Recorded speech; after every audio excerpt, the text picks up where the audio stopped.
Besançon-Franche-Comté TGV fait corps avec son site, avec sa topographie, ses forêts, la clairière qui domine la vallée où se trouve Auxon.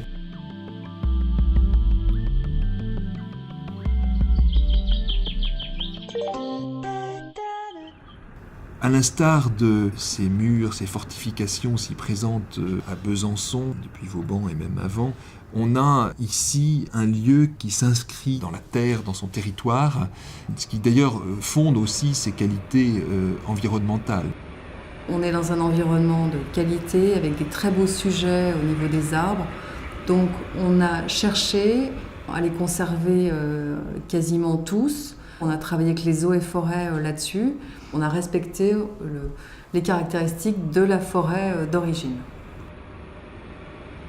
Le plan de cette gare est dessiné par des cheminements à travers la forêt pour rejoindre sa voiture dans les parkings, des cheminements de passerelles, de franchissement des voies ou d'accès au quai TGV. Et au cœur de tous ces cheminements se trouve le hall. Dans cet espace, à la géométrie très simple et aux proportions généreuses, on comprend d'un seul coup les fonctionnements de la gare.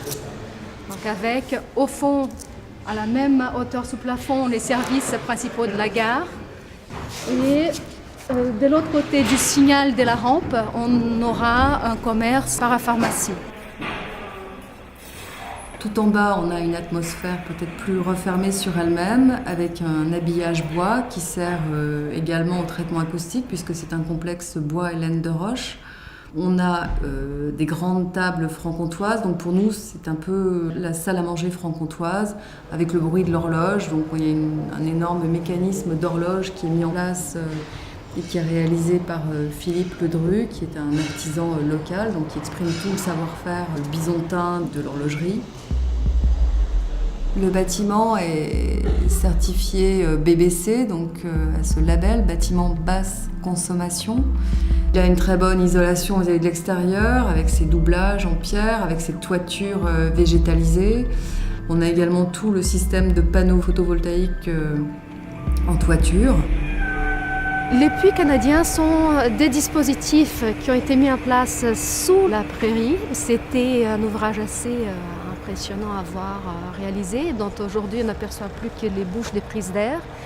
Donc on prend de ces côtés de l'air qu'on amène dans les bâtiments, dont l'inertie permet de ramener de la fraîcheur en été et de l'air chaud en hiver.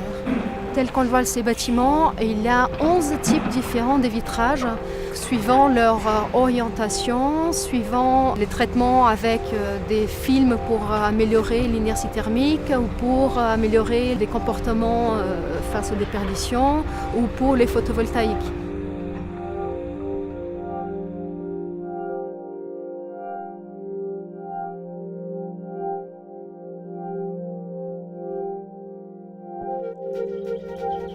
Au-dessus de la grande horizontale de la toiture plantée émerge comme un signal visible de très loin depuis la séquence d'entrée, depuis les quais TGV, qui à la fois apporte de la lumière dans la gare, permet de marquer le lieu vers où on va converger depuis les parcs de stationnement, et en même temps traduit par son dessin, sa finesse, une certaine technologie qui vient comme en contrepoint, un caractère massif et ancré dans la terre du reste du dessin.